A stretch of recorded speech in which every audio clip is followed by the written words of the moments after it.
Hello दोस्तों, नमस्कार। भोजपुरी लोकगीत आनंद में आप सबका स्वागत है। आज लेकर आई हूँ सुहाग गीत।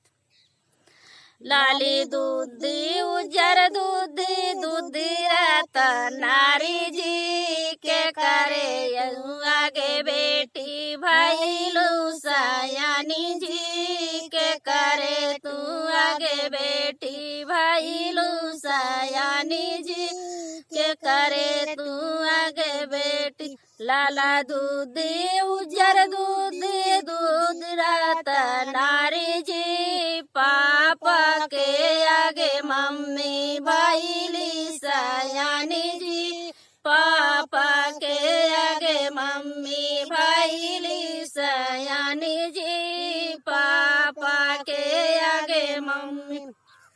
लाला दूधी उजर दूधी दूधी रात नारी जी के करे आगे बेटी भाई लुसायानी जी के करे तू आगे बेटी भाई लुसायानी जी के करे तू आगे बेटी।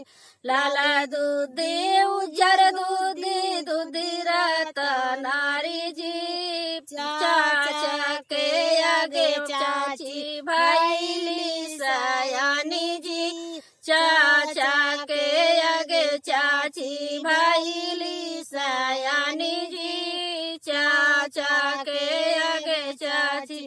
लाला दूधी उजर दूधी दूधी रात नारी जी के करे तू आगे बेटी भाई लुसायानी जी के करे तू आगे बहिनी भाई लुसायानी जी के करे तू आगे बहिनी। लाला दूधी उजर दूधी दूधी रात नारी जी भैया के आगे भाभी भाई लिसायानी जी भैया के आगे भाभी भाई लिसायानी जी भैया के आगे भाभी।